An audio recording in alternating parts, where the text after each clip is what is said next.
It is my pleasure to invite on stage Mr. Asaduddin Owaisi, a man जितने ये हमें दिखते हैं उससे ज्यादा ये सोशल मीडिया पर वायरल होते हैं। इसलिए ओवैसी साहब, आपसे गुफ्तगू करने का मजा ही कुछ और होता है।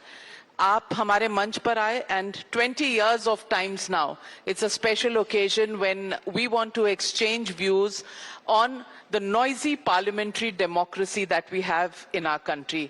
ओवैसी साहब, मैं सबसे पहले तो आपसे पूछना चाहूंगी, पार्लियामेंट में आपकी आवाज बहुत सुनाई देती है और आप हमेशा क्रिटिसाइज करते रहते हैं कि सरकार को क्या करना चाहिए। अब ये जो वेस्ट एशिया का युद्ध चल रहा है, इस पर आपके बहुत तीखे सवाल हैं। कल गवर्नमेंट ने ऑल पार्टी मीटिंग बुलाई और उस पर सारी चर्चा कर ली, अब भी कोई सवाल बाकी है? पार्लियामेंट के अंदर मीटिंग होना और एक ऑल पार्टी मीटिंग होना वो दो मुख्तलिफ चीजें हैं। अगर आप पार्लियामेंट के अंदर चर्चा कराते तो बहुत अच्छा होता। हमको बाहर निकलकर आपको फोन पे नहीं बताना पड़ता या कोई पूछ रहा है उसको बताना नहीं पड़ता, देश को मालूम हो जाता वैसे ही लाइव टेलीकास्ट में। ये समझ में नहीं आया कि ये सरकार ऑल पार्टी मीटिंग कर सकती है वेस्ट एशिया पर, मगर डिस्कशन अलाउ नहीं करती पार्लियामेंट में। तो इससे ये मालूम होता है कि ये पार्लियामेंट के ताल्लुक से सीरियस नहीं है।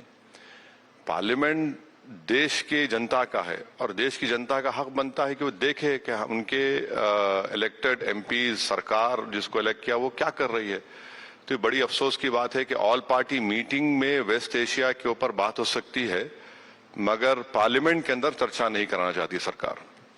लेकिन पार्लियामेंट में प्रधानमंत्री ने दोनों सदनों में एक स्टेटमेंट किया, एक्सटर्नल अफेयर्स मिनिस्टर जयशंकर जी ने भी किया, पेट्रोलियम मिनिस्टर ने अपना स्टेटमेंट दिया, एग्रीकल्चर मिनिस्टर ने। आपको लगता है कि जब युद्ध जारी हो तो कोई भी देश इंटरनेशनल पोजीशन इस तरह से ले सकता है या उसे लेना चाहिए, या इस वक्त सिर्फ नेशनल इंटरेस्ट पर सोचना चाहिए? जब चाइना से जंग चल रही थी 1960s में, पार्लियामेंट चल रही थी, क्वेश्चन आवर हो रहा था और पार्लियामेंट में चाइना की जंग के ऊपर डिबेट भी हुई। अब हम क्यों नहीं करा सकते? अच्छा, ये तो जंग में हम तो जंग नहीं लड़ रहे हैं, हम अफेक्टेड पार्टी हैं। हम अफेक्टेड इसलिए भी हैं कि एक तो सरकार की गलत फॉरेन पॉलिसी की वजह से, दूसरा हमारे करीब 1 करोड़ भारत के नागरिक वहां काम कर रहे हैं। तो मिनिस्टर ने स्टेटमेंट दिया, प्रधानमंत्री ने दिया, वजीर आजम ने दिया, तो हम देकर चले गए। अगर वो एक एक सवाल हमको पूछने देते तो हम सरकार को पूछते थे कि भाई आप जवाब देकर चले जा रहे हैं, कम से कम हमारे सवालात का जवाब तो दीजिए। अब हम सिर्फ सुनने तो नहीं आए ना वहां पार्लियामेंट में, हम तो कोई खवाली पार्टी, ऑर्केस्ट्रा पार्टी या ऑडियंस नहीं कि थालियां मार के जाए hello the leader, good leader बोल के। तो हमको तो पूछने का राइट है, आप सिर्फ बोल के चले जा रहे हैं और ये समझ रहे हैं। हाँ, एक बात जरूर बोलूंगा कि प्रधानमंत्री ने, नरेंद्र मोदी ने जो नेसेट में स्टेटमेंट दिया था उससे थोड़ा बेहतर पार्लियामेंट में बोला।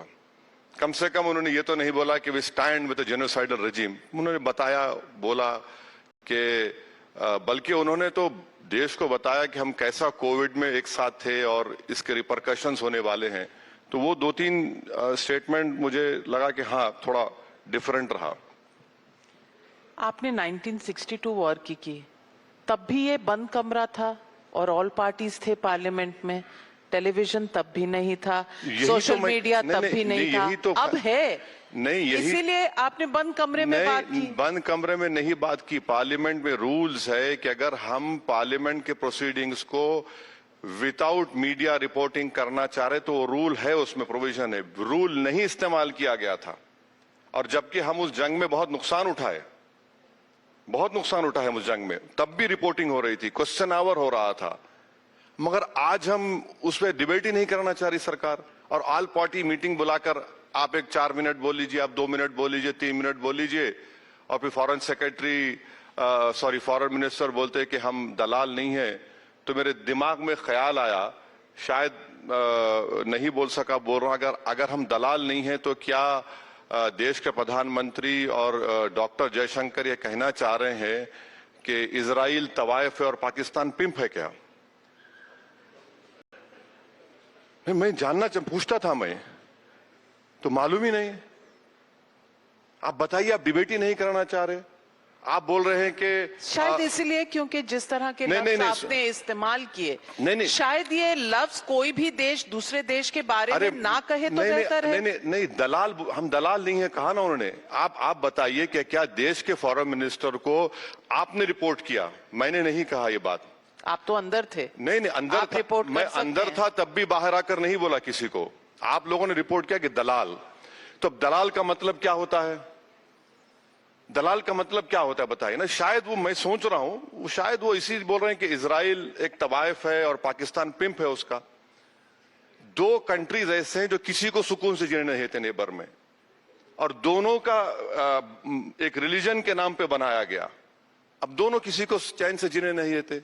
अब सरकार बोलती है कि आप रिलीजन की बात ला रहे हैं, तो मैं आपसे पूछूं, जब ईरान मिसाइल चलाता है गल्फ के कंट्रीज पर, तो फिर रिलीजन का क्या होता है?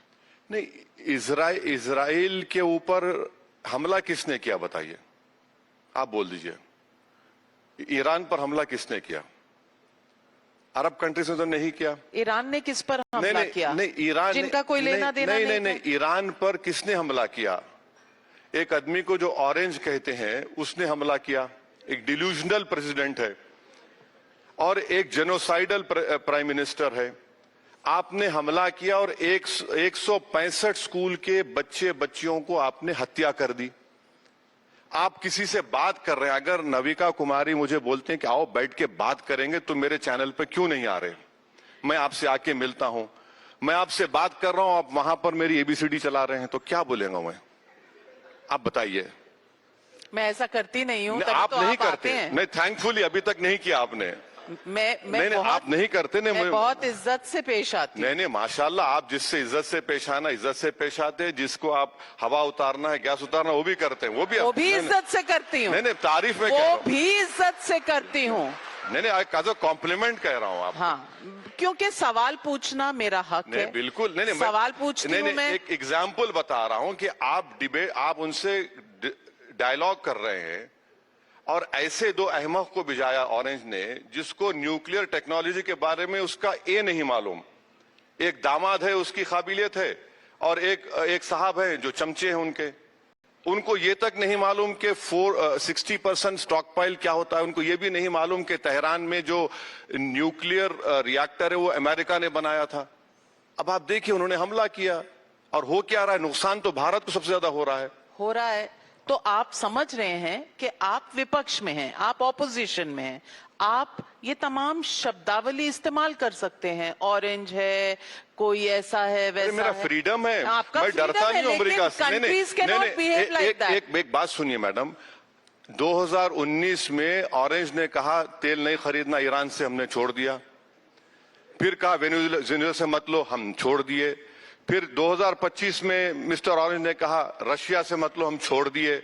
अब उन्होंने कहा कि ईरान को कह रहा 140 मिलियन तुम बेचकर मुझसे लड़ो।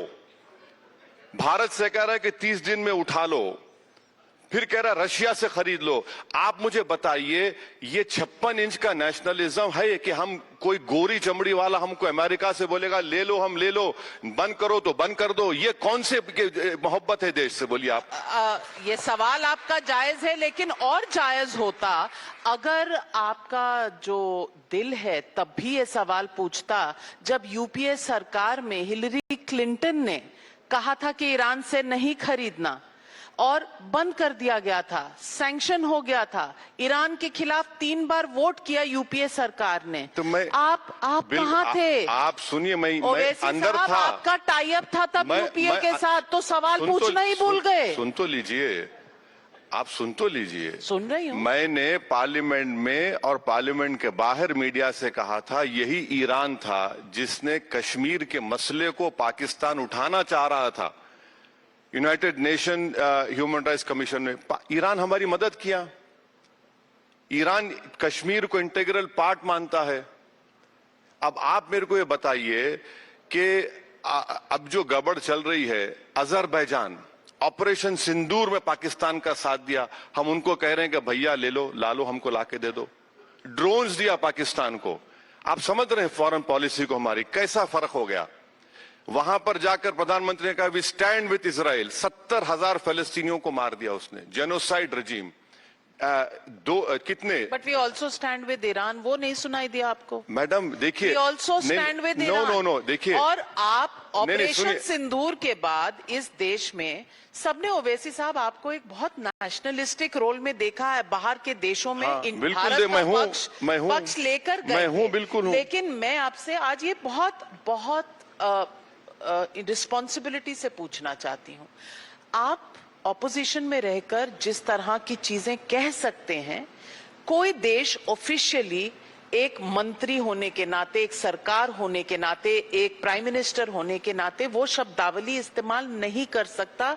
शायद आप इस बात को एप्रिशिएट करते हैं। मैं एक बात बताऊं आपको, स्पेन क्या कर रहा है? छोटा सा कंट्री है स्पेन, क्या कर रहा है? क्या हम इतना भी नहीं बोल सकते कि भाई आप ये बंद करो तमाशा?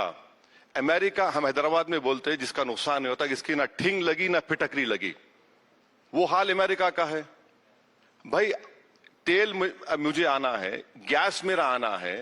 आपने ईरान के ऊपर हमला किया, ईरान ने खतर पे हमला किया, गेल, गुजरात पेट्रोलियम, ये सब हम लोग खतर से लेते हैं गैस। हमारा गैस तो रुक गया। अब हमारी गलती है? नहीं, गलती हमारी नहीं है, मगर अगर हम बोलते ट्रंप, एक बात बताइए, प्रधानमंत्री ने स्पीच दिया पार्लियामेंट में, जंग शुरू करने वाले अमेरिका और इजराइल, एक लफ्ज नहीं यूएस के बारे में, एक लफ्ज नहीं इजराइल के बारे में। क्यों? आखिर क्या वजह है कि हम बोलने से, सच्चाई बोलने से डरते हैं? नहीं जानते क्या वजह है? क्या वजह है? नहीं मालूम? ये एप्स्टीन फाइल है क्या? नहीं, 9 लाख भारतीय रहते हैं वहां पर, भारतीय रहते हैं गल्फ कंट्रीज में। मैडम, हमने उनको भी महफूज रखना है। मैडम, नहीं सुनिए मैडम, फॉरेन पॉलिसी का हिस्सा क्या होता है कि देश का पहला इंटरेस्ट प्रोटेक्ट किया जाए, फिर हमारे एनआरआईज आते हैं, यकीनन आते हैं। अगर हम एक करोड़ को देख के फॉरेन पॉलिसी डिसाइड करेंगे, ये कभी नहीं हुआ ऐसा। यकीनन हमारा सॉफ्ट पावर है, मगर इनकी गलती की वजह से भारत के लोग ही तो मर रहे हैं। डेब्रिस गिर रहा है, आज मर गए। समंदर पे, कश्तियों पे लोग हैं। मुझे कॉल किए निजामाबाद का लड़का कि हम भूखे हैं। आप ये बताइए कि हम बोल क्यों नहीं सकते कि भाई बंद करो ये तमाशा, ये तुम क्या कर रहे हो? नहीं, बिल्कुल। अरे आप पार्लियामेंट में, राज्यसभा, लोकसभा में लफ्ज यूएस बोलने को तैयार नहीं है, लफ्ज इजराइल का कंडेमनेशन करने को तैयार नहीं है, फिर कैसा होगा बताइए आप ये? और फिर अच्छा, मल्टीलैटरलिज्म हमारा कहां गया? कहां गया? हम तो सबके दोस्त हैं ना। We called for de-escalation. That is not enough. No, we are talking to both sides. That is not enough. I'll give you an example of what I am saying. You know what happened? We invited a frigate from Iran. That frigate came to Visakhapatnam, participated in the show. They left Indian shores. They were in Sri Lanka waters or international waters. An US submarine launched a torpedo. And have you seen a statement of condolence? Forget about condemnation. Statement. Listen to me. Listen to me. Statement of condolence, not condemnation from Indian Navy. No. Why? Who's this US to create this kind of fear amongst us? Our forefathers didn't fought the Britishers for 200 years. Just because a 4-year term president can create this sort of psychological fear in us. Who the hell is he? He'll become a lame duck come December. He'll become a lame duck president. Owaisi साहब, आपकी जो खासियत है ना, आप half truths बताते हैं। अरे मैडम, आपने बोला कम से कम आधी सच्चाई तो बता रहा हूं, कोई वो भी नहीं कर रहा है ना। मैं दूसरे तो पूरी झूठ बोल रहे हैं, व्हाइट लाइज, परपेचुअल लायर्स हैं पूरे। इजाजत से थोड़ा मैं भी बता दूं आधा फैक्ट जो आपने नहीं बताया। बोलिए मैडम। एक फ्रिगेट जो टॉर्पीडो हुई थी, उसकी जगह एक शिप यहां पर डॉक थी। उनके जो शिप खराब थे, उनके सेलर्स को हमने यहां रखा हुआ था, सब कुछ कर रहे थे। किसके? ईरान के। वो नहीं दिखा, उसकी चर्चा तक नहीं हुई। आपने बोला नहीं जब आपने कहा कि हम एक तरफ की कर रहे हैं, ईरान की कहानी आप गोल कर गए। मैडम से बताइए। एक बात सुनिए, एक बात सुनिए। अगर मैं आपकी दावत में यहां पर आया हूं, मैं गिर जाता हूं, खुदा ना खास्ता, कुछ हाथ को मार लग गया, अरे असद साहब आपको क्या हुआ? डॉक्टर को बुलाओ, पानी पिलाओ। आप तो चलिए मैं बाहर चला गया, रास्ते में टक्कर हो गई, आप फोन तो करेंगे, अरे आप मेरे प्रोग्राम को आए थे, क्या हुआ आपको? आपको पता है फोन नहीं गया था? कुछ नहीं, आपको पता है? Indian navy has not even offered condolences. क्यों? अच्छा, आपको मालूम मैडम, 5 दिन के बाद हमने कंडोलेंसेस दिया खामेनेई के बारे में। एक प्रेस नोट था जो वापस लिया गया। आपको मालूम ये बात कि कहा गया कि मत दो कंडोलेंसेस। बाद में ख्याल आया सुप्रीम लीडर को, नहीं जाके लिख दो, लिख दी हमने। अच्छा, उसके 7 दिन के बाद ख्याल आ रही 165 बच्चे मारे गए, उनका भी कंडोलेंस कर दो, कर दिया हमने। फिर हम 5 दिन इंतजार क्यों करें कि ये रेजिम गिर जाएगी? जब नहीं गिरी तो हमारे प्राइम मिनिस्टर 2 मरतबा उनके प्रेसिडेंट से बात कर लिए। अच्छा, अब क्या हो रहा मालूम? एक मिनट, अब जो हम जो शिप्स ला रहे हैं ना गैस के, माफ करना बुरा मत मानिए, आ गए 2 शिप आ गए, 3 शिप आ गए। अरे वो 2-3 शिप से तो हमारा 1.5 दिन का गैस का कंजम्पशन है। अब हो क्या रहा है? Israel has done what Egypt has done to Suez canal. जो शिप निकल रही 18 करोड़ रुपए दो, टोल टैक्स दो। 18 इंडियन शिप्स हमारे फंसे हुए हैं। एग्जैक्टली ये वर्ड कल हमारे फॉरेन मिनिस्टर ने कहा। अब हम टोल टैक्स दे रहे हैं उनको। जापान के निकल रहे हैं, चाइना। अच्छा, ये गड़बड़ होने से पहले चाइना ने पूरे शिप्स को खरीद लिया जहां पर ऑयल था। हमने उनका भी डाइवर्ट कर लिया, लेकिन आपको पता नहीं चला? नहीं, आपने बिल्कुल नहीं किया। दी। हमने सुनिए मैडम, हमारे स्ट्रेटेजिक रिजर्व कितने बताइए? ये तो आपने कल सवाल पूछा होगा। 74 डेज के स्ट्रेटेजिक रिजर्व्स हैं। अगर ओएमसी को मिलाते हैं 74 डेज के हैं, और आईईए बोलता है 90 डेज। अच्छा, आप बोलते नहीं कोई कमी नहीं है प्यारे, एसेंशियल कमोडिटीज एक्ट क्यों लगाया आपने फिर अगर कमी नहीं है तो? आप ही के टाइम्स ऑफ इंडिया के अखबार की हेडलाइन बता रहा हूं, peoples rushing towards the petrol pumps, police in action. आपके अखबार में है ये, आप देख लीजिए, 2 न्यूज हैं। अब मैं इसको क्या बोलेंगे? आप तो झूठ नहीं बोल सकते। नहीं तो मैं इसका बताती हूँ। आप ही ने खुद कहा अपने स्टेटमेंट के 24 शिप थे जब वॉर शुरू हुई, अब 18 हैं, मतलब 6 निकली ना, 6 निकली ना वहां से। एक मिनट ओवैसी साहब, थोड़ा मुझे भी बोलने दीजिए। 6 निकल गई वहां से, लेकिन ओवैसी साहब नोट नहीं करेंगे, बताएंगे भी नहीं। एक टॉर्पीडो हो गई, दूसरी डॉक थी, लेकिन ओवैसी साहब टॉर्पीडो वाली की कहानी सुनाएंगे, दूसरी नहीं सुनाएंगे। आप कहेंगे कि हमारे पास 74 डेज के रिजर्व हैं और सरकार कोशिश करके बाकी ला रही है। ओवैसी साहब कहेंगे नहीं सबको चाहिए, सब लाइन लगा रहे हैं। ये नहीं बताएंगे कि भाई बाहर से सप्लीमेंट भी हो रहा है। ये जो एक्शन एस्मा लगाया, नहीं लगाते तो बोलते सरकार को पता नहीं था क्या कि शॉर्टेज हो सकती है, इन्होंने ये क्यों नहीं किया क्लॉज। अब कर दिया तो बोलेंगे कि अरे एस्मा लगा दिया आपने, एसेंशियल सर्विसेज एक्ट प्रोमलगेट कर दिया। चित भी मेरी पट भी मेरी आपकी। ओवैसी साहब, ऑपोजिशन में रहना मुझे लगता है कन्वीनियंट बहुत होता है। चित आपकी पट मेरी। चलिए सुनिए बाप, मार्च 19 ज्वाइंट सेक्रेटरी का स्टेटमेंट है, we import 90% of our LPG and 47% of LNG from Qatar. अब रास फलान has been bombed by Iran. that has alone paralyzed 20% of India's total natural gas imports. Petronet, गेल, गुजरात की सब long term contracts है, force major हो रहा है। अब आप ये बताइए 10 साल में हमने डाइवर्सिफिकेशन क्यों नहीं किया? आज हम बोल रहे हैं अल्जीरिया से ले लेंगे, ऑस्ट्रेलिया से ले लेंगे, सस्ता है क्या नहीं खरीदा? अच्छा, मुझे कंप्लीट कर दीजिए। प्रधानमंत्री ने क्या कहा? हमारे पास 53 लाख मेट्रिक टन है। प्रधानमंत्री को शायद किसी ने बताना भूलना हो गया या नहीं बताया कि हमारा एवरी डे का कंजम्पशन है 38 to 39 मिलियन। आप कितना, आप हमको देखिए, हैदराबाद में क्या बोलते हैं कि हमारे कान में फूल तो नहीं है, आप बोले जा रहे हैं। एसपीआर रिजर्व्स कहां है बताइए ना हमको। आप बॉटलिंग प्लांट पे आप रख रहे हैं, आपने कमर्शियल को बंद क्यों कर दिया बताइए? मैं आपको हैदराबाद में आपके सोमित को दीजिए, हम हॉस्टल्स को जाते हैं, हॉस्टल्स में जाकर देखिए, बच्चियों के सोशल वेलफेयर के हॉस्टल्स में लकड़ियों पर खाना पक रहा है, लकड़ियों पर खाना पक रहा है। अब सरकार बोलती है कि प्रॉब्लम है ही नहीं। अब जब प्रॉब्लम ही नहीं है तो फिर हम क्या बोलेंगे? प्रॉब्लम ओवैसी साहब आप भी जानते हैं कि है, लेकिन पैनिक नहीं होना है, क्योंकि पैनिक के अलग फॉलआउट्स होते हैं, ये आप जानते हैं, लेकिन आप दिखाएंगे नहीं कि आप सब समझ रहे हैं। मैं सवाल ये भी आपको बता दूं कि आज आप कह रहे हैं कि डाइवर्सिफाई पहले क्यों नहीं किया। आप जानते होंगे कि आप अपने नजदीकी वाले सप्लायर्स के पास जाएंगे तो आपको कॉस्ट एडवांटेज मिलेगा, because freight is a big part of oil import. Madam, I strongly disagree with you. We had signed one contract after the 11 years of the government with US in 2026. If that is also, that is known as 22 MTA US LPG deal 2026. It covers only 10% of our annual import. In 11 years, why didn't we diversify? What we have done, C3, C4 से बंद करके आपने नीचे कर दिया पूरा। दूसरा आपने क्या किया कि कमर्शियल बंद कर दो तो हम 50% हमारा प्रोडक्शन देश का हो गया। अभी 50% बाहर से लाना है।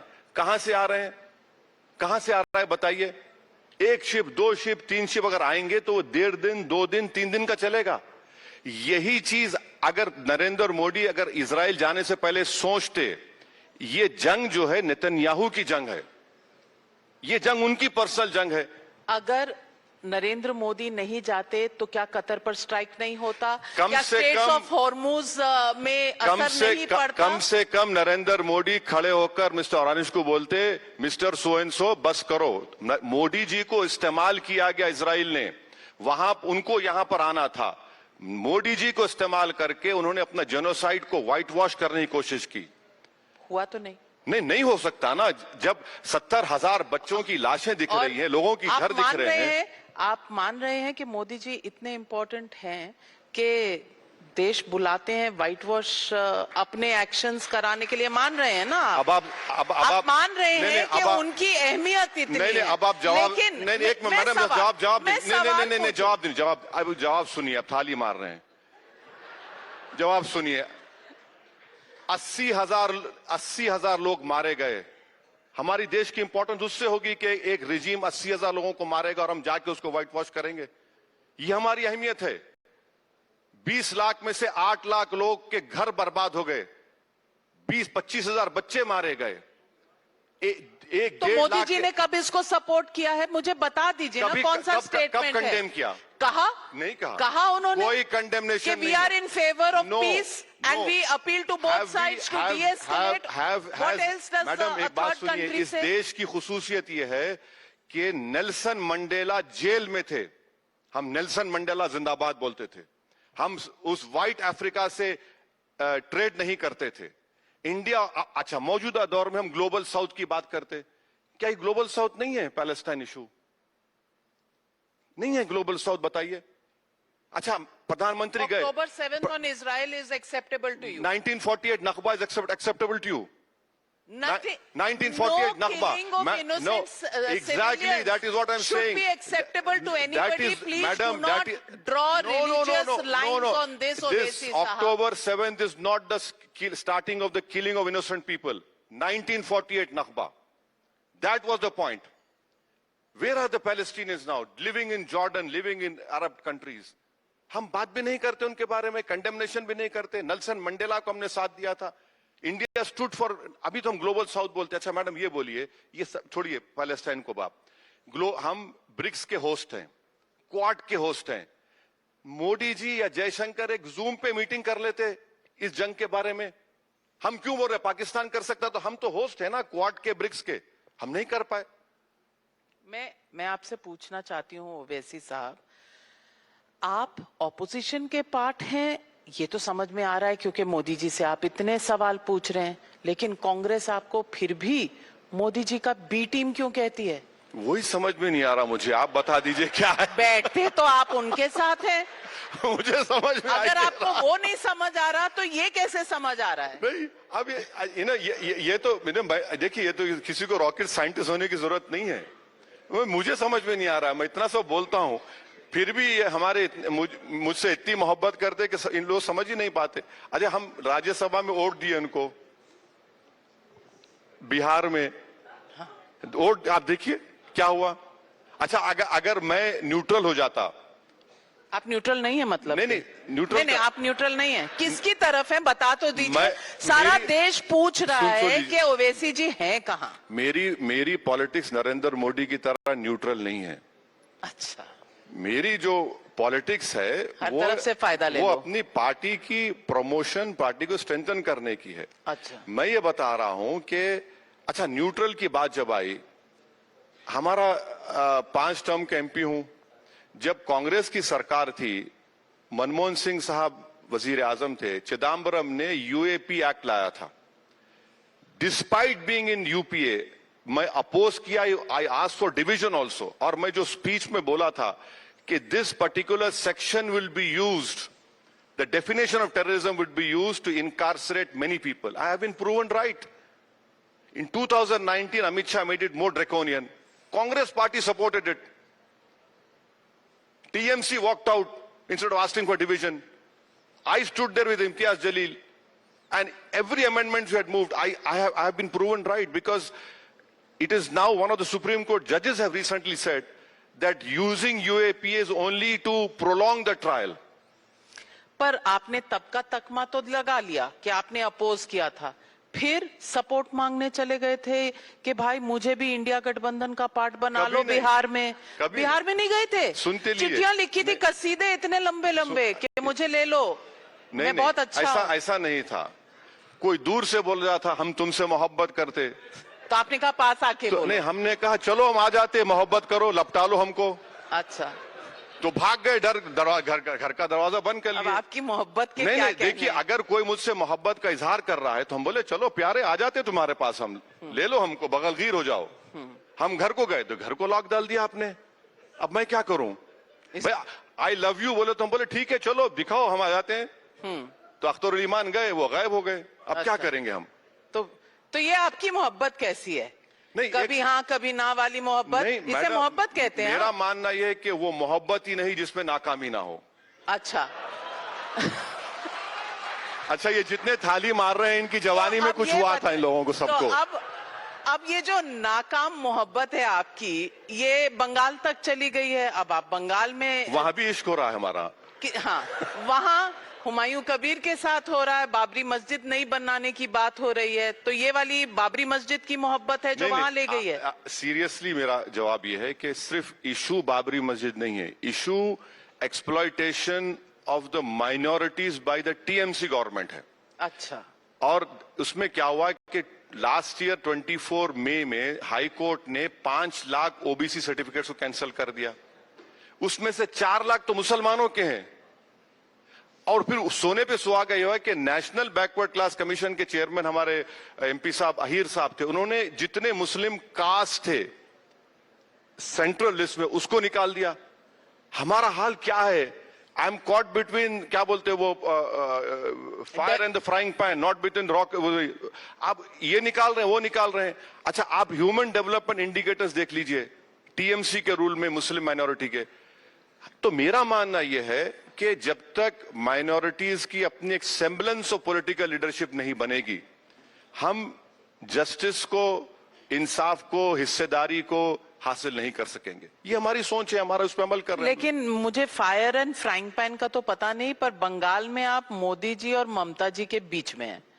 और बच के ममता निकल जी जाऊंगा मैं, फिक्र मत करिए। बचेंगे, क्योंकि आप इतना लड़ते ही नहीं, इतनी सीटें लड़ते ही नहीं कि आपका नहीं, कुछ नहीं, बन जाए। देखिए, ममता जी आप पर आरोप लगा रही हैं कि आप इतनी सीट बस लड़ते हैं जिससे उनका खेल खराब हो जाएगा और बीजेपी को फायदा हो जाएगा। मैडम, आप इतने सीजन जर्नलिस्ट हैं, आप तो कम से कम मत बोलिए। इतनी सीट लड़ रहा हूं तो क्यों पेट में दर्द हो रहा ममता को? आराम से सो जाओ ना। क्योंकि वोट आप उनके काट। नहीं नहीं, देखिए, इतनी सीटें लड़ रहा हूं ना तो क्यों परेशान हो रहे हैं? क्यों रातों की नींद हराम हो रही है?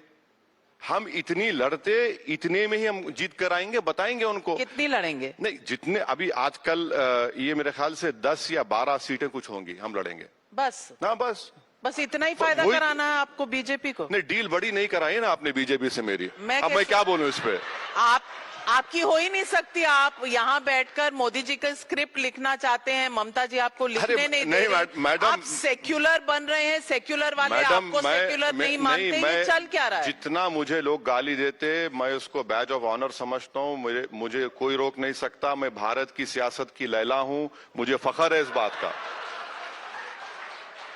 अब आप क्या मजनू बोलो? कौन है? हाँ, पूरे ये सब मजनू है, ये सब मेरे दीवाने हैं, मजनू है। एक तरफ पलट के देख लिया मुझे मैं देखता ही नहीं हूँ तो बीजेपी भी मजनू है? नहीं, आई कोई अब देखिए, चिट्ठी, कोई संदेश? एक हाइपर नेशनलिज्म है और एक फॉल्स सेक्युलरिज्म है।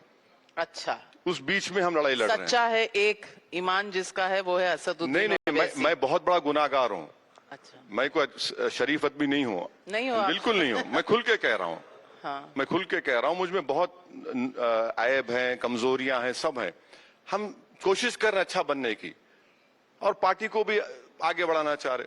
आप कहते हैं कि इस देश का प्रधानमंत्री बनेगा ऐसा कोई जिसने बुर्का पहना हो, हिजाब पहना हो। हाँ, बुरी बात क्या है? नहीं, बुरी बात एक बिल्कुल। यमन की फिलिस्तीन की रिप्रेजेंटेटिव जो यहाँ आई थी उन्होंने नहीं पहना था हिजाब। बहुत अच्छा है, यही तो खूबसूरती है। दोनों तरफ से नहीं, खूबसूरती। कुरान में क्या लिखा हुआ है? ला इखरा फिद्दीन, यानी रिलीजन में फोर्स नहीं है।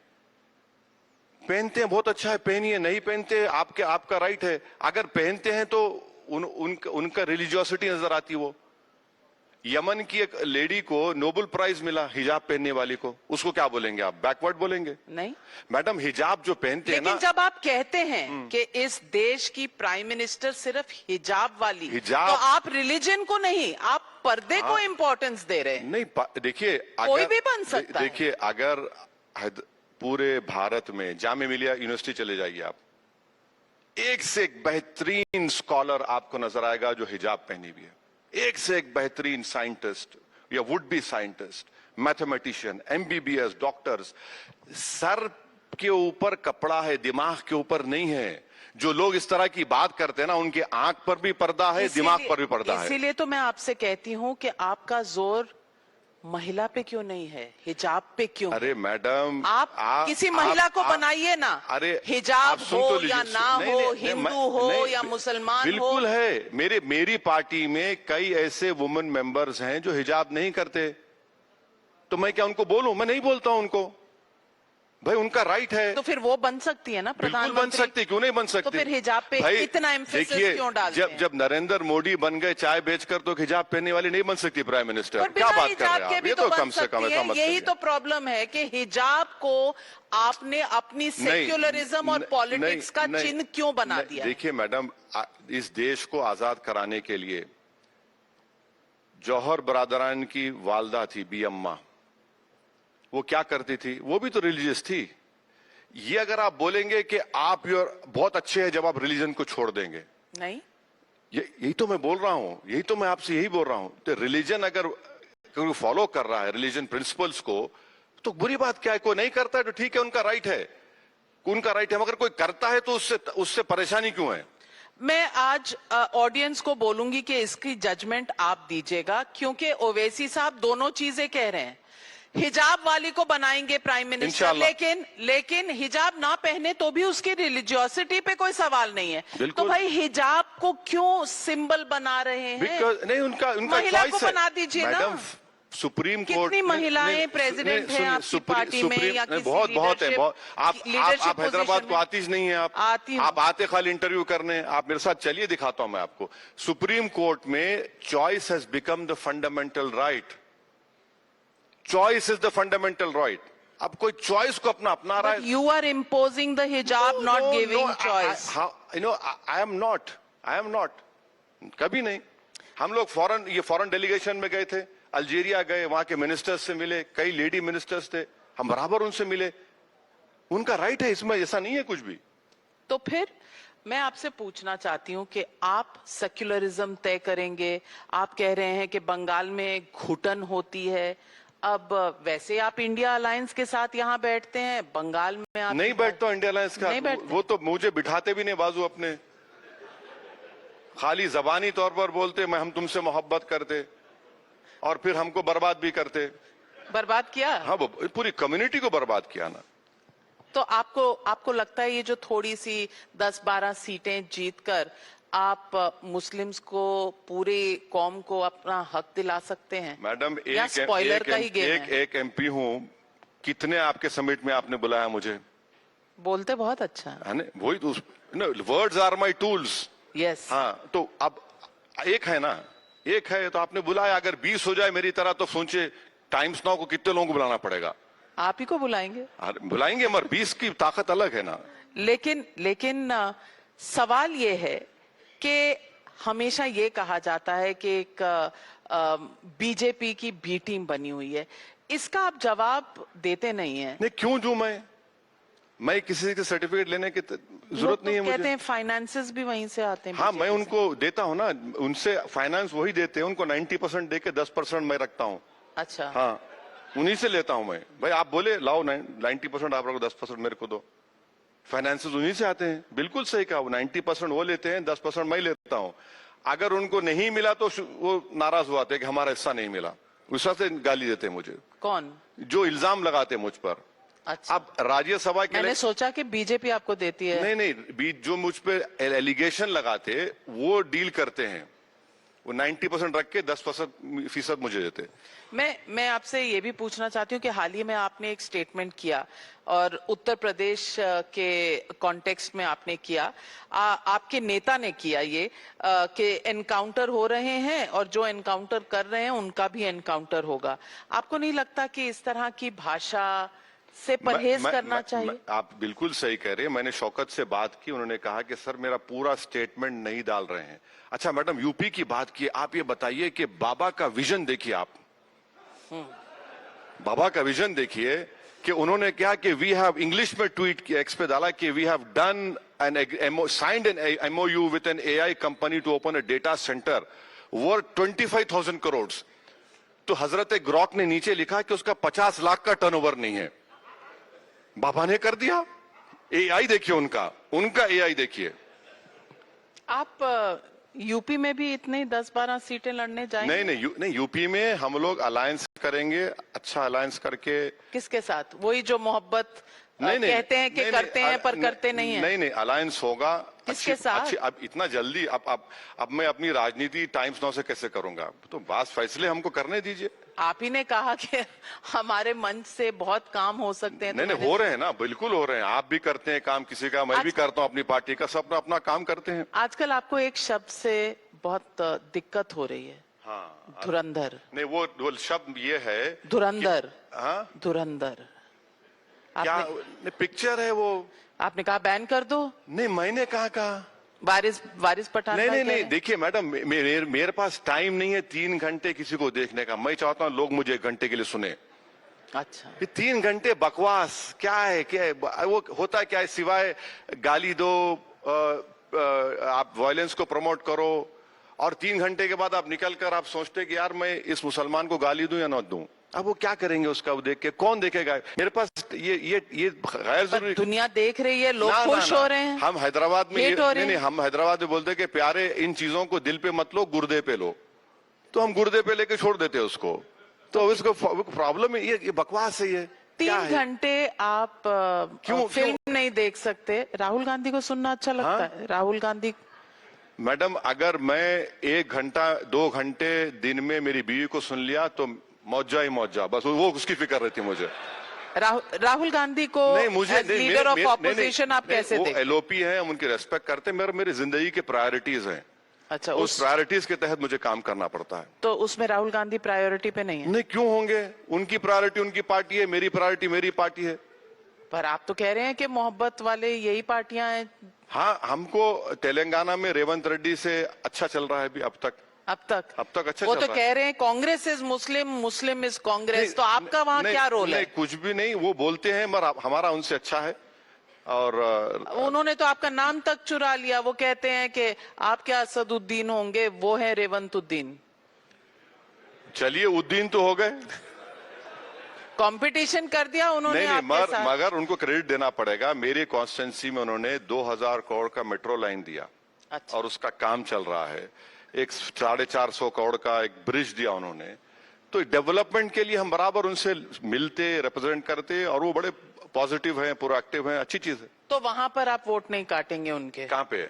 हम तो उनके खिलाफ भी लड़े रिसेंट म्युनिसिपल इलेक्शन में। ये कभी हाँ कभी ना वाली मोहब्बत कैसे मैडम, चलती है? मंडे को मोहब्बत है, ट्यूसडे को नहीं है, वेडनेसडे को है, थर्सडे को नहीं है, ये कैसी मोहब्बत है? संडे के बाद अंडे आता है तो क्या करेंगे?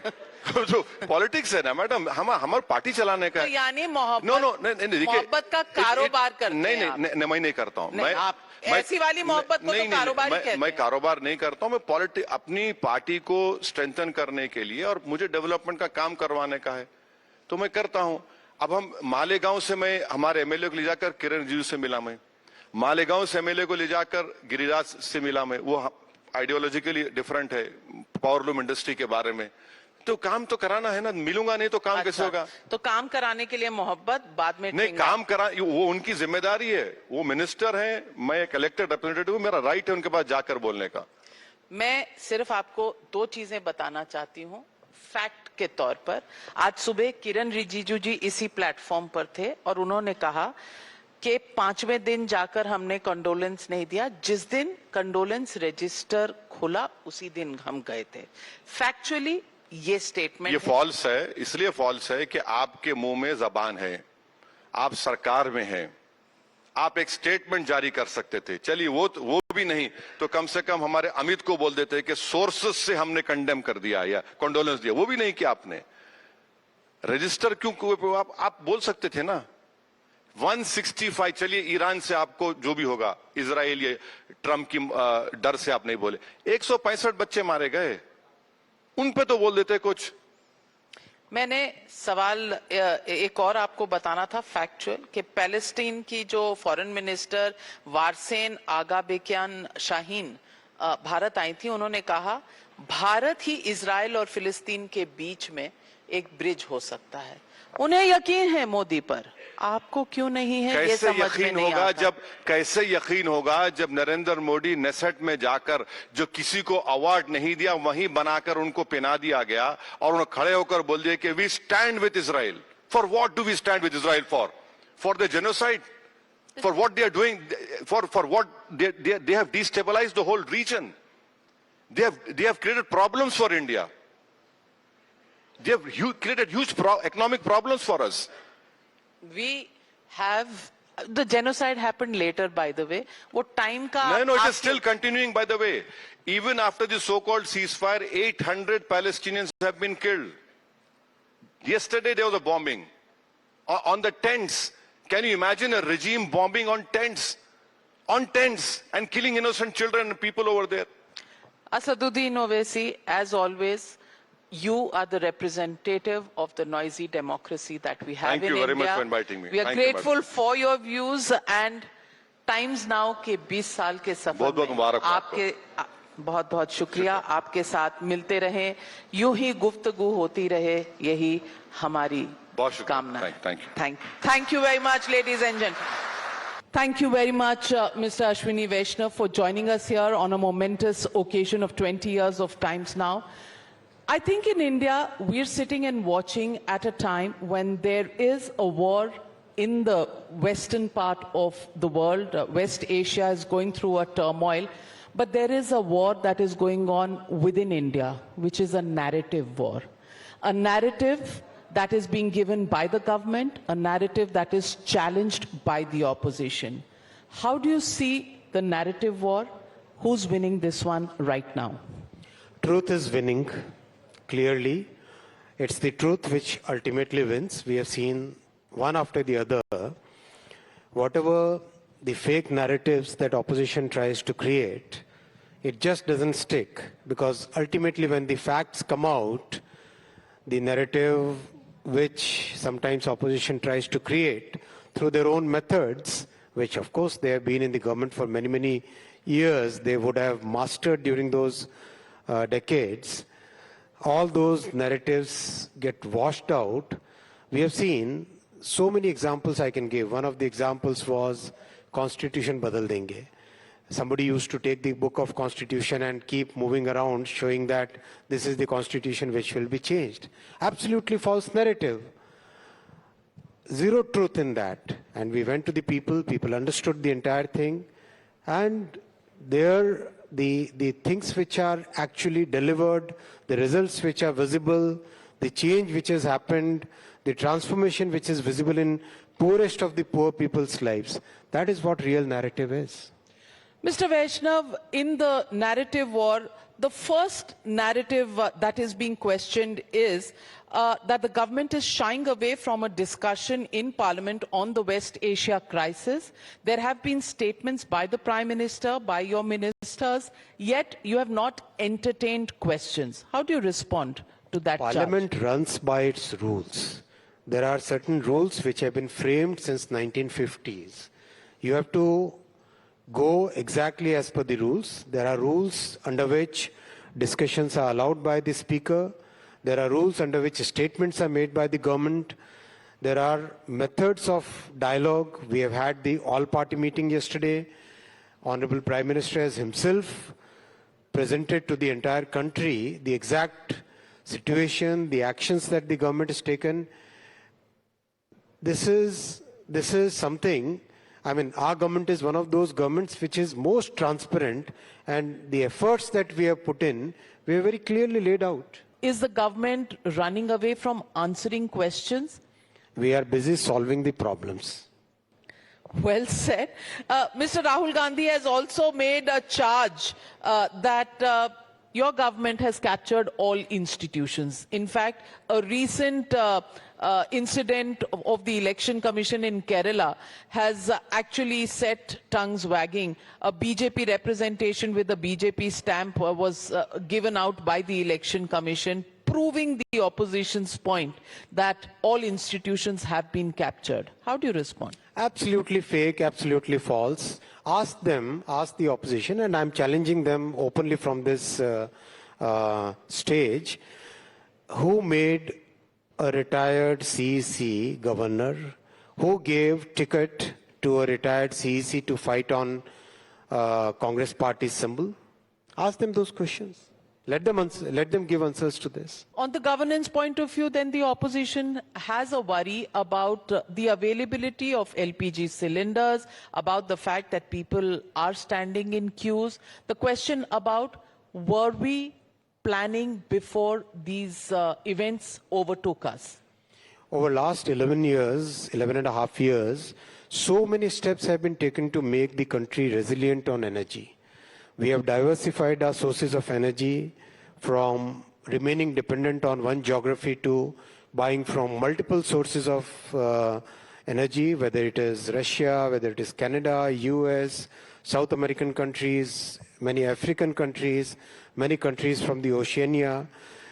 LPG cylinders are demand before the war, and this is a war which we didn't start, right? We are basically having the collateral damage, and we are definitely significantly better off compared to many other countries, including many rich countries.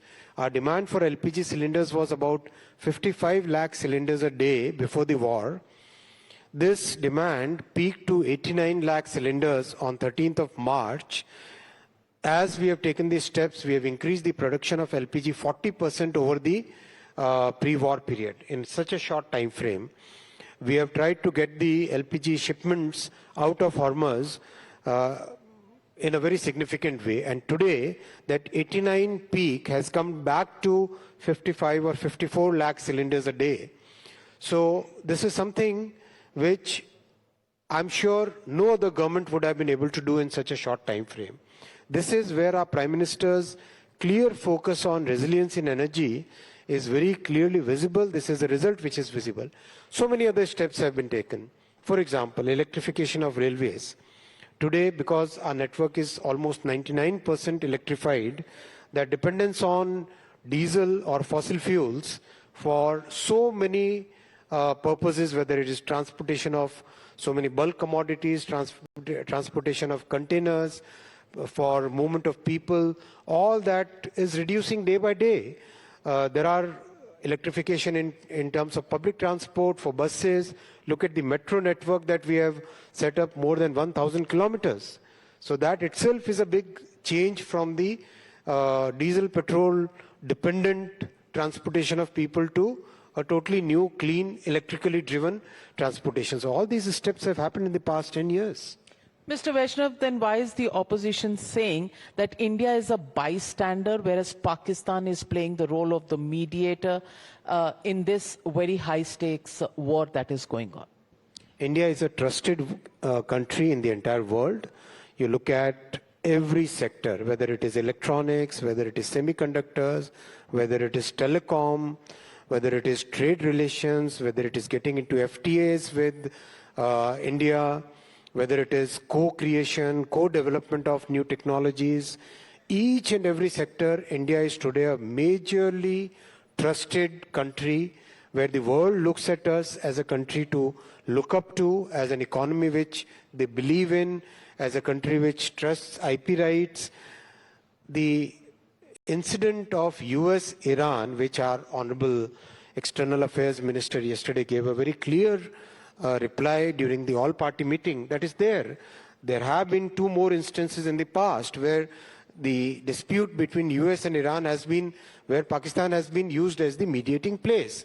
And we know what Pakistan's role is. This is not something which is hidden.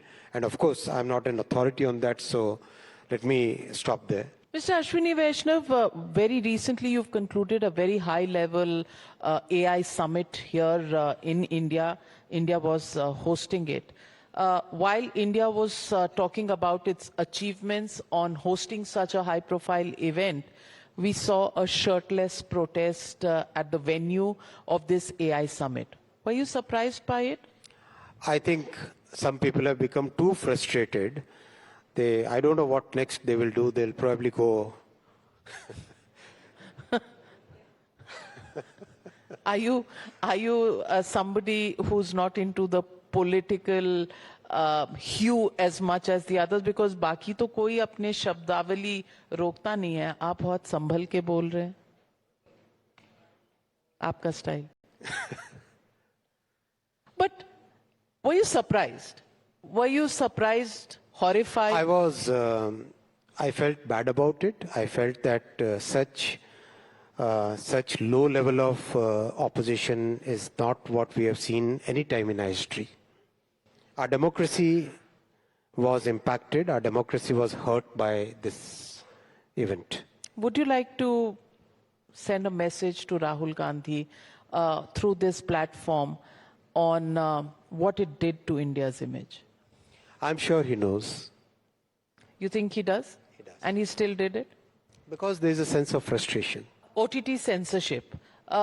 Just recently, vulgar songs which release even without going through the censor board right on digital platforms and social media platforms. How do you deal with that? It's a big threat for the society. Our society is built upon certain institutions, and we are a society which is not just 200, 100-year-old society. We are a thousands of years old society. We have very strong value system, and we must maintain and preserve that value system. We must make sure that each and every new fad which comes or new method which comes, which tries to weaken our social values, must be countered very effectively. That's why that song which came, we immediately took action against it. There were many other things in the recent past where we had to take immediate action. Of course, the censor board, the CBFC, works as an independent body which works under the Cinematograph Act of 1952, and they work as per the rules and regulations established by the Parliament. In the end, I just want to ask you, there is a Dhurandhar fever that is going on in India right now, and many people in the opposition and an ecosystem that exists in India are having a meltdown. They say ये picture Modi ने बनवाई है. I want to ask you on record, आपकी सरकार ने बनवाई है picture धुरंधर? जिनने जो बोलते हैं उन्हीं को पूछो ना भाई. आप INB मिनिस्टर हैं, आपने देखी है फिल्म? ऐसे क्वेश्चन मत पूछा करो. But honestly, when पिक्चर अच्छी है. बिना देखे आपने कह दिया, जैसे ऑपोजिशन ने बिना देखे कह दिया कि पिक्चर खराब है, प्रोपेगेंडा है. मैंने कहा ना पिक्चर अच्छी है, देखनी चाहिए. देख, आपको लगता है कि ये जो प्रोपेगेंडा का चार्ज है, इस पे क्या जवाब देना चाहिए? ऐसे ही कुछ भी कोई भी बोल दे तो उसमें जवाब देते फिरेंगे हम. Mr. Ashwini Vaishnav, life as a minister at a time when there is a war, managing narratives, how difficult is it personally for you from being a bureaucrat to getting into business now in the political field? How do you handle challenges like these? I think our Prime Minister has always focused on actual delivery, actual achievements, working on the ground, working for the people, and the entire team, his team, we are all focused on that itself. And our focus, we want to come out with facts, we want to work, we want to solve the problems. The narrative gets built automatically by that, and that is what is exactly the reason why the government, our government is having that credibility among the people, that trust among the people. Thank you very much, Mr. Ashwini Vaishnav. I know you are hard-pressed for time, but thank you for joining us here at the Times Now Summit. Thank you. Where we celebrate Times Now at 20, shaping India at 100. Thank you very much. Once again, wish you all the best for the next 2 decades. Thank you very much, sir. Thank you. The News Hour at 9 will be right back after the break.